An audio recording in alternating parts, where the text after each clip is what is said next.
is brought to you by burningstarcomics.net. Hey, you. Who, me? You wanna see something cool? This is a new comic no one has seen yet. Total primo stuff here. Oh, it's called Reaper. It's a dark fantasy series written and drawn by my friend Dan Fan. What's it about? Well, we follow the story of Ichabod, who's a Reaper. In other words, he sells souls for money. When he's given the task to collect the soul of the undead lord who has been sealed away in a castle, Ichabod accepts. But old memories soon start to haunt Ichabod while trying to fulfill his task. And with one wrong step, he could be trapped forever. I like dark fantasy. Not here. You can find it yourself at burningstarcomics.net. What? Why? Since burningstarcomics.net is a self-started publishing company by Dan Fan, when you visit the site, you're supporting artists directly and helping them continue to create their passion projects. Hey, you! You heard me. Go visit burningstarcomics.net for your copy of Reaper. Rashta, more like Trashta. I can't wait to insult Trashta again. When the hoe has the audacity to speak to the wife, you're the ugly side piece. I hate Trashta. That bitch is annoying. Typical mistress, she's thick-faced to approach and touch the Empress. She really has the audacity to say hello? She belongs to the streets. Google, how do you kill a fictional character? of all of the comment sections you can find on the internet, one of the most aggressive and assertive is the Webtoon comment section. Hell of a Boss's audience aside, those guys are a whole other breed. You'd be hard-pressed to find another comment section that gets so passionate about the comics they're reading, especially when these comment sections occur in the romance genre. I more than guarantee you can find readers getting intense over their favorite vampire boy, expressing their hatred for the generic pink-haired princess, all sorts of things like that. I'm not gonna lie, if you get me talking about my in-laws are obsessed with me, the conversation will end 3 days later with me foaming at the mouth about how good it is. And it's great to see these comics evoke the emotions in readers that the authors and artists are trying to convey. It's my dream to get my audience to feel the same emotions my characters are feeling. But what happens when an audience becomes aggressive towards one of these fictional characters? What happened to make them feel like that? What on earth could this fictional character do to get readers so pissed off? Without a doubt, the website's epicenter for hatred of a fictional character and their actions lies with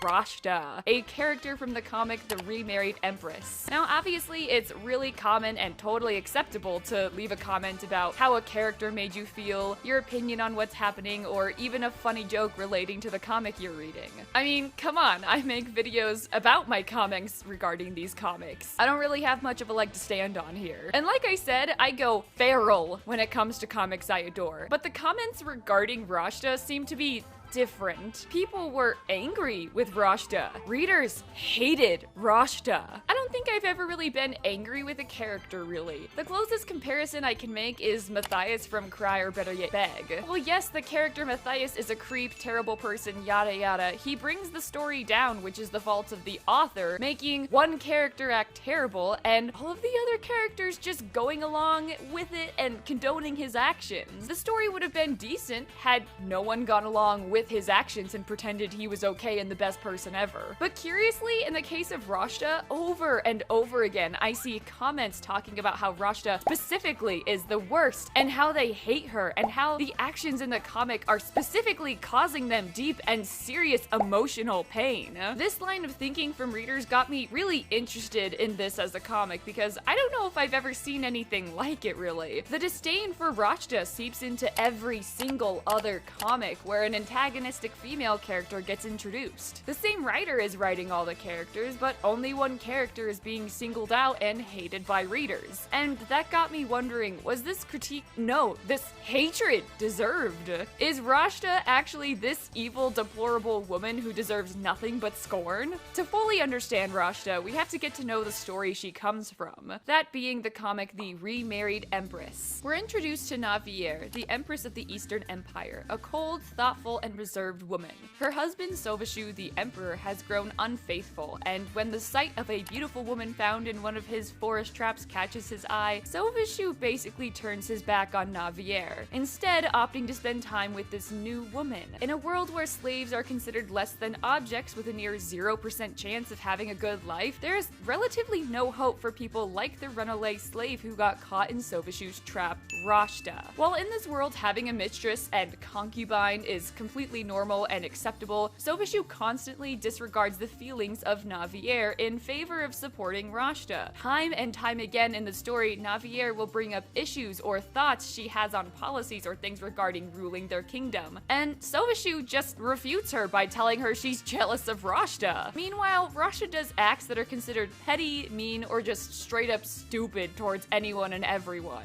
As time goes on, Navier seeks refuge in letters to a mysterious person who turns out to be Prince Heinrich, who rules over the Western Kingdom. Meanwhile, Rashta finds out she's become pregnant with Sovashu's firstborn child. Because it's his firstborn, Sovashu wants to take care of them and Rashta so he can have an heir ascend the throne, something that seemed to be an impossibility with his wife Navier. Now, Sovashu's advisors tell him that he should stick with his wife and she'll eventually get pregnant, but he confides to them that he knows she's infertile. How does Sovashu know she's infertile, you might ask? Well, when the pair were young, they accidentally ate, and I shit you not, they ate, quote, abortion cookies. I'm sorry, abortion cookies. These cookies supposedly leave Navier infertile and Sovashu not, at least from the information we gather in season 1. This string of events leads Sovashu to make the decision to divorce Navier for 1 year. This way his new marriage to Rashta will make their firstborn child an official heir to the throne, and then he can divorce Rashta and remarry Navier to take her position as empress again. You're a good guy, Gary! He decides to do all of this without telling his grand plan to Navier. With this wedge between Navier and Sovashu, the pair ultimately divorce. Having nowhere else to go, Navier turns to Prince Heinrich, and the two eventually wed, with Navier becoming a remarried empress. Ta-da, they said the thing.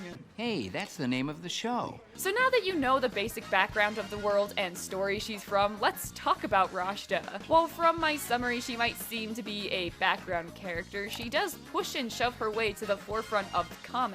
Plenty of webtoons will have a one-dimensional character who steals the main character's man and has all of the nuance of the sisters from Cinderella, but Rashta's huge personality and background make her more and more of an interesting part of the story. Like I mentioned earlier, Rashta is a runaway slave who found herself in one of Sovashu's inexplicable human-sized forest traps. She seduces Sovashu until he makes her an official mistress/concubine. I say seduce, but I really just mean batting her eyelashes, being attractive, and in a forest. Silly me, I've been searching for all my mistresses on the beach. I should have been looking in the forest. Well, from a modern perspective, it is kinda scummy to focus your attractiveness powers on a married man, but like we've established, 1, in this universe it is extra common and even somewhat expected for well-established or powerful men to have a mistress/concubine. 2, it's not really her fault.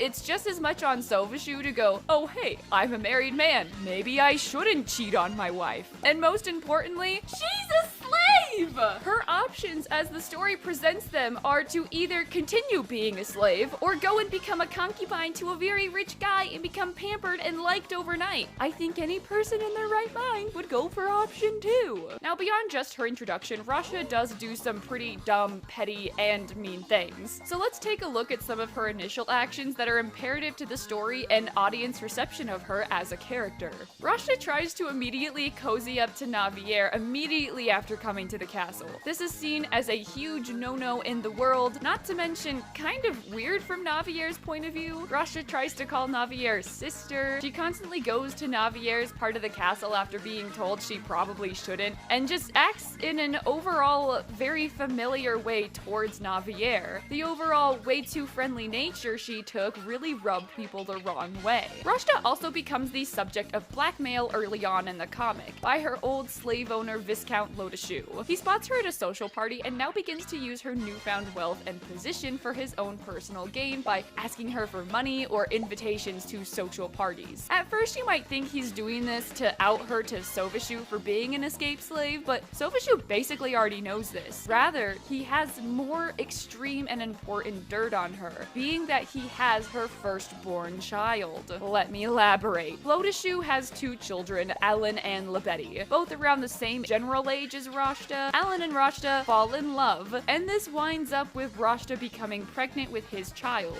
Unwilling to help her, he turns his back on her. When Rashta gives birth to her child, the child is then taken away from her and replaced with a fake dead baby. Rashta now thinks her child has passed away, and I'm pretty sure this event is what spurs her to escape. Rashta doesn't know her firstborn child is alive until Lodeshoe later confirms it to her in order to use the child as blackmail against Rashta. If it sounds like I'm reading the plot of a contrived soap opera, it's because I basically am. With this added pressure to her, as well as the fact that Sovashu could fall out of love with her at any moment, her need for self-preservation soon becomes her main drive in the story. This self-preservation leads her to trust people she shouldn't, such as her former slave owner Lodeshoe, take bad advice, specifically from Duke Ergi, who had befriended her early on in the comic with the goal to plot her downfall. All of this compounded by the fact that she isn't at all smart, and she sits and overthinks things to a degree that make even my midnight overthinking look tame. Because of this, Rashta basically becomes a tragic character in the story, her own drive leading her downfall. With all of this in mind, we now have a pretty clear image of Rashta as a character. She's a former slave who, due to being isolated from the world and horribly abused, made her bad at living in the world of politics, and very distrustful of everyone but Sovashu, who she sees as her savior from slavery, and Duke Ergi, who she sees as her only friend. From a surface level, we have everything we need, but none of that really adds up to why Rashta caused such a rift in the Webtoon world. Why did Rashta's existence get people so pissed off? Why do people hate Rashta so wildly? From my point of view, the very little amount of information I had on the remarried empress, my assumption is that people hate her based on the framing of the comic. After all, Navier is the main character. She's the good guy, so automatically we should hate the villain of Navier's story. We should root for the antagonist of Navier to have their downfall. The people who agreed with Rashta were always terribly evil people, such as Lodeshoe. They worked together in order to financially and socially gain from their unique situations. Sovashu the Emperor wasn't a good guy because he had a mistress when he could have had the main character and girl boss Navier. And juxtaposed with this fact, the people who allied themselves with Navier were the good guys. Forget that Navier's brother drugged Rashta with an abortion drug. He loves his sister, and we should too. Everyone who hates Rashta is a good guy, regardless of if they did good or bad things. It was really simple to see and understand which characters we should be rooting for as time went on. Navier is the good guy. She donates money to orphanages, she cares about citizens, she's smart, she's beautiful, she's nice, only to the people who don't oppose her. Her parents love her, she had a charmed life growing up. Navier is the character we should be rooting for. So since we're supposed to be rooting for Navier, by default, we should hate Rashta.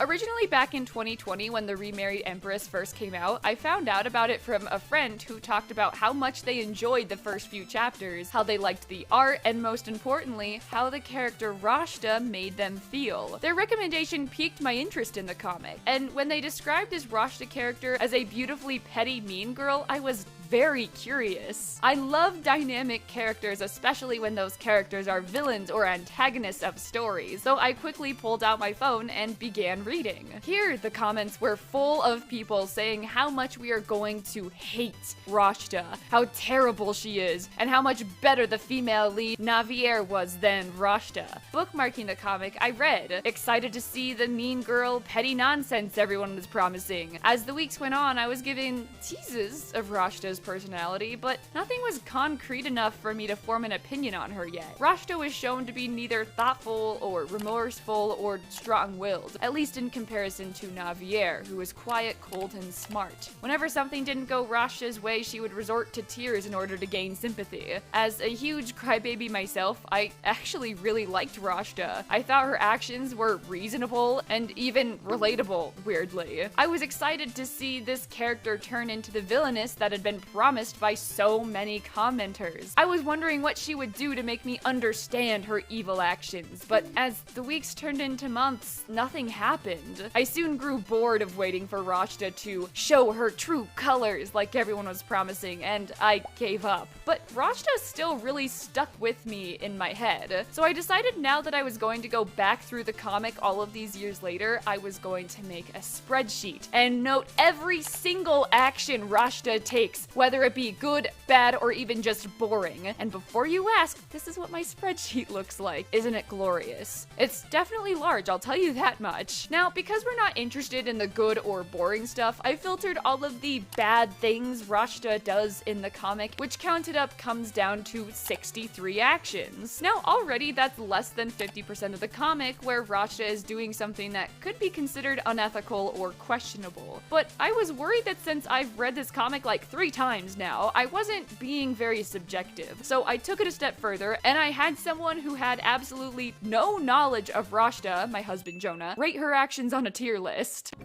Alan comes to Rashta to give her a lock of Ian's hair, which is like a really common thing in like olden times. And she slaps it out of his hand and pretends she doesn't want it.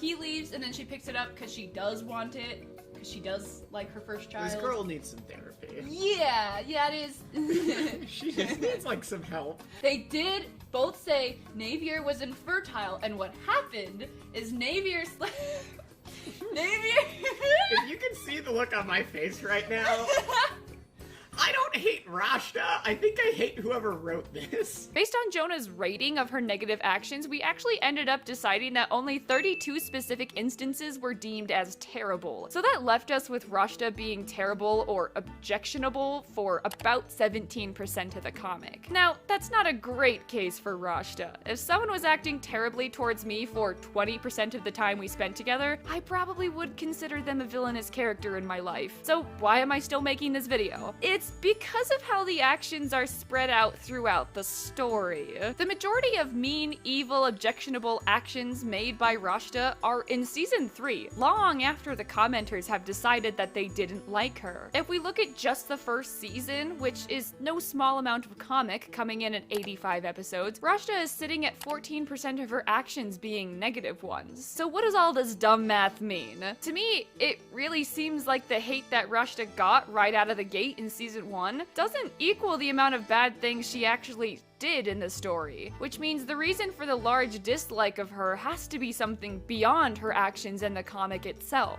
We have to consider that while in the world of the remarried empress, it is common for royal men to have mistresses. We don't live in the Eastern Kingdom, but readers are still gonna consider adultery bad.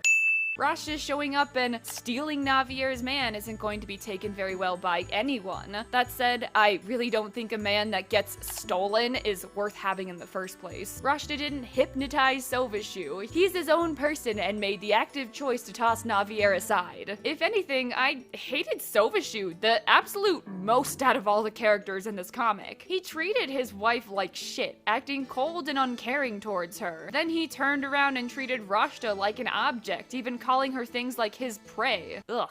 Sure, he saved her from slavery, but did he really? All he did was put her in a slightly better slave-like position. She, again, has to be at his beck and call. She has to use her body to satiate him. Sure, she gets food and gifts and a roof over her head out of it, but she is still treated like an object. Oh, but Rashta could have left him, hurdy-dur. Yeah, no. If the comic spends chapters upon chapters depicting that women don't really have a say in most of their life life choices and that women's social standing is the most important thing in their world, of course Rashta wouldn't feel confident enough to leave. Would you rather be treated like an object and not have basic needs taken care of for yourself? Or would you rather be treated like an object and have basic needs and more taken care of for you? Sure, neither option is ideal, but you would most likely choose the latter, and so would I. Out of the entire first season, Sofashu directly causes conflict between the pair 17% of the time. Sofashu is the main instigator, telling Navier that her feelings were invalid because of Rashta, telling Navier she was insecure over Rashta's presence. I couldn't understand why the reader's hatred wasn't directed at Sofashu instead. So why does Rashta get the hate that Sofashu probably deserves? Well, it's because Sofashu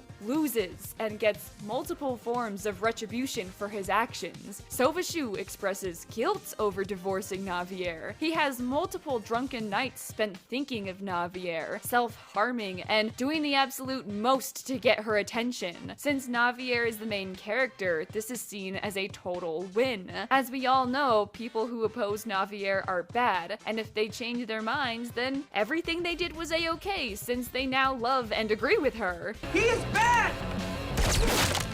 We are good!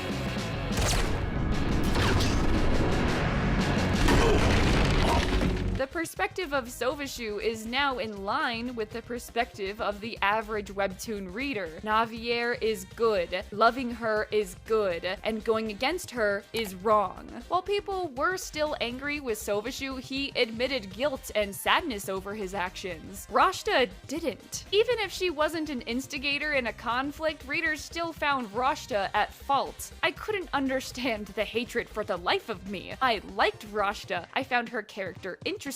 I found myself thinking about what I would do if I was in her same situation, and agreeing with some of her actions. I'm dumb, I'm a crybaby, I'm more like the imperfect Rashta than the perfectly calculated Navier. I continued searching for my answers, scrubbing through the very first chapters, first comments and contents, looking for proof of my hypothesis, when I came upon some interesting comments. Be ready, ladies and gentlemen, this story will make you hate some characters in a way you would have never expected. Yes, Trashta, I'm talking about you. Aside from my hatred towards Trashta, I totally recommend to read this story. It's really interesting. The protagonist is incredibly strong, and the story and setting is super interesting. How peculiar, I thought to myself. Does this mean that the first original negative comments were from people who read the novel first? The comment was posted the same day the first 4 chapters were posted. How could they have known anything about the story other than what was in the contents of the first few chapters? How could they have made a decision about Rashta without reading the story? Maybe if the original hatred spurred from the beginning of the comic was from people who initially read the novel, then their negative opinions shaped the opinions of the completely new readers. This string of questions led me to the most disturbing discovery yet. I would have to read another book.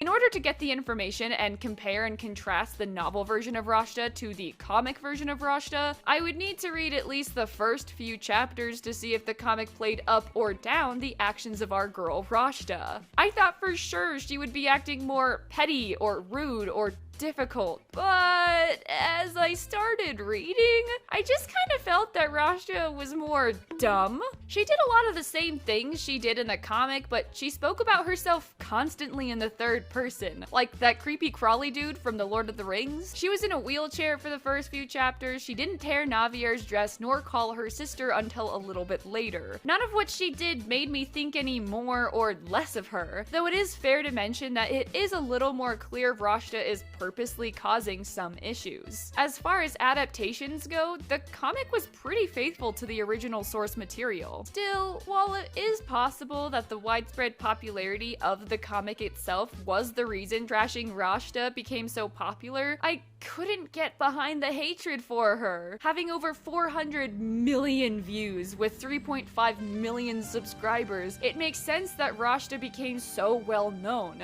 I would go as far as to say that the remarried empress is almost as popular as Lore Olympus, and the fact that people at least know the characters you're talking about. But still, I don't think the framing alone was what made her so hated. As I scanned over my spreadsheets looking at each of her actions individually, I couldn't help but feel sympathy for her. While yes, I wouldn't end up doing a lot of the same actions Rashta has done, I don't hate her. I feel bad for her. My theory that the framing alone was wrong. But why was it wrong? Framing alone wasn't enough to get everyone to dislike Rashta. It couldn't have been. Everyone has empathy. Surely there would be other reasons at play for why people despise Rashta. When I was 17, I had a set of characters for a comic I was writing at the time. One of these characters was called Harley, or Hal for short. Hal was a bisexual man struggling with his internal desire to date other people, such as men, but ultimately scared that he wouldn't be seen as a masculine man if he did so. So Hal continues to date women, many women, one of which being an on-again, off-again woman called Shelly. Shelly, in my mind as I was writing her, was evil. She was manipulative, controlling, overall a total bitch to Hal. Now, while I was describing my story to my best friend Caro, they told me they liked Shelly. You like Shelly? How could anyone like Shelly, I thought to myself. I don't know. She's interesting. From this conversation on, I then saw Shelly not as an object that— oh my gosh, there's a spider!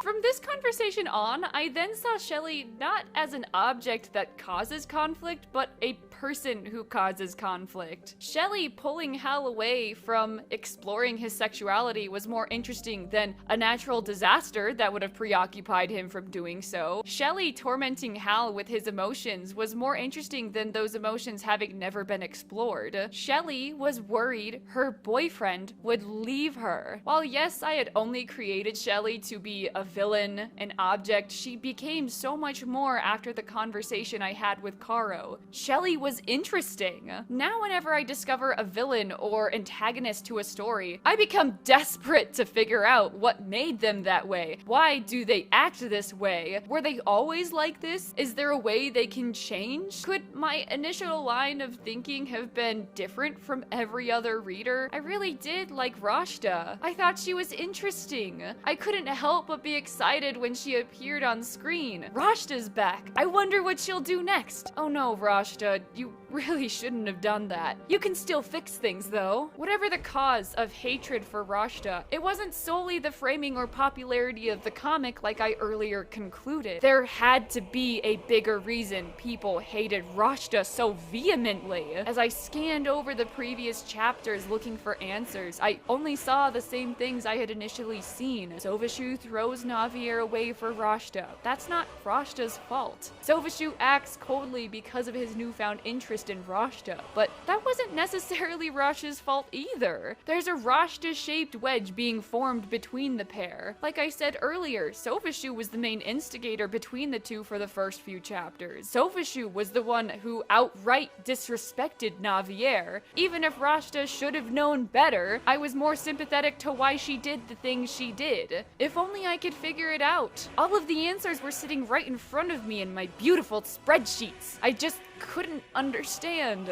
Was I falling under the same spell of Sovashu? Falling for her naivety and simple nature and beauty like he did? Was I looking too far into things? All of these questions were swirling around in my thick little noggin, and I felt stupid for not understanding the hatred for Rashta. Do I need to keep reading the novel? Do I need to reread the entire comic since I don't seem to understand why everyone else goes feral for her when her name is brought up? A Rashta-shaped wedge was being formed between the pair. Rashta-shaped wedge. And then it hit me. Rashta isn't a girl's girl.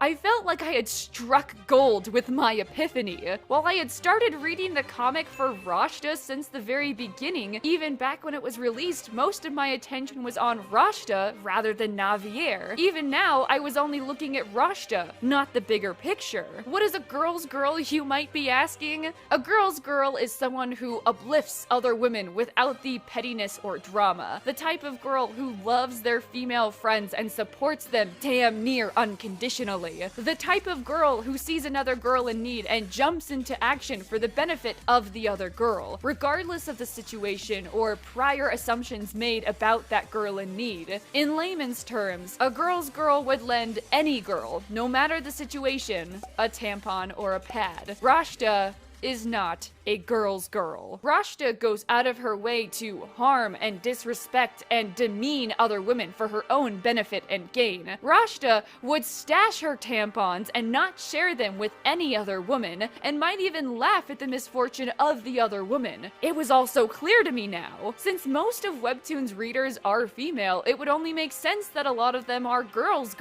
helping other girls out, taking sides when one girl has been wronged. If we now take a look at the wrongdoings she's done and highlight the actions she's done against girls, it is 43 of the 63 items, a whopping 68% of the things Rashta has done specifically against other girls. Regardless of the customs the comic proclaims are normal for the world they're building, a girl's girl is going to look past that and root for the girl who has been wronged, which in this case is Navier. Separating each of these items and thinking about them as if one of your girlfriends was telling you this story, of course you'd be on Navier's side. She stole your husband? That bitch. She keeps pretending to be your best friend? That's so weird. What did you do to her, Navier? Tell us you left him. Tell us he's heartbroken over what he lost. Even if Navier was only mean to Rashta and only Rashta, Rashta is shown to be mean to every single woman. Navier is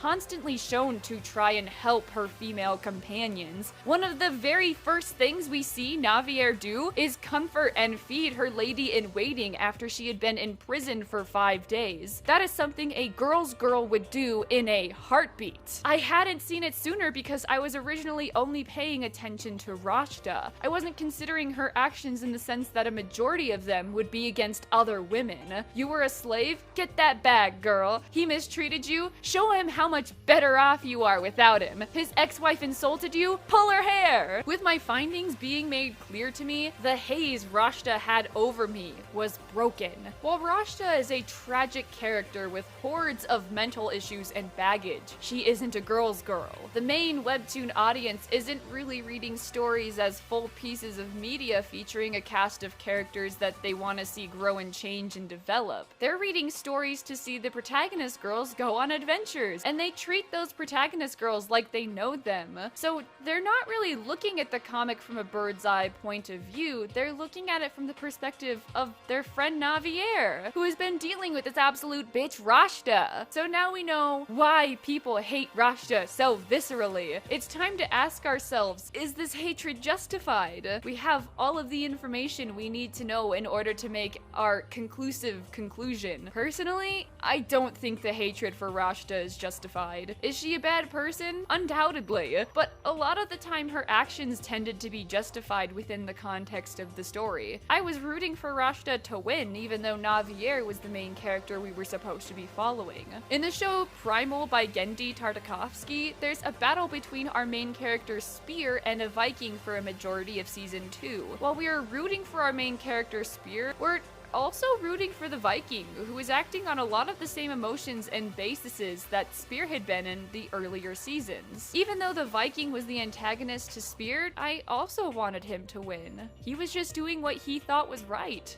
With this example in mind, I can't help but root for Rashta. Navier and Rashta have moments of duty and self-preservation, albeit for different reasons throughout the story. Maybe had Navier grown up in the same position Rashta did, and actually been a better version of Rashta, I would have found myself more invested in Navier rather than Rashta. We could have seen how Rashta could have bettered herself, and become selfless like Navier had been, coming from the same background, but watch Rashta Rashta make all the worst decisions Navier avoided. I don't know, that's just my opinion though. Personally, I don't think the hatred is justified, but I can understand why people hated Rashta right off the bat, with the popularity the comic gained, and Rashta acting negatively towards other females and people in general. The framing to her being the villain to the protagonist, it's totally understandable how people got so upset by Rashta and her actions. Personally, when you then take into consideration the fact that she's a runaway slave, she only has her body as a tool to get a better life, she's taken advantage of by every single man in her life, both of her children were taken from her, and she's cast aside by everyone who meets her, I would do a lot of the same things she's done. I felt bad for her during my reading of this comic. I probably wouldn't want to spend much time with her, but she still deserves the help of a lent bathroom tampon. Ultimately, the story of the remarried empress is better with Rashta in it. Rashta does escape slavery at the beginning of the comic, but through her actions and overthinking and overreacting, has a really interesting downfall throughout the entirety of the comic. While it came out of the blue in season 3, she was still interesting, if not the most interesting thing in the comic, in my opinion.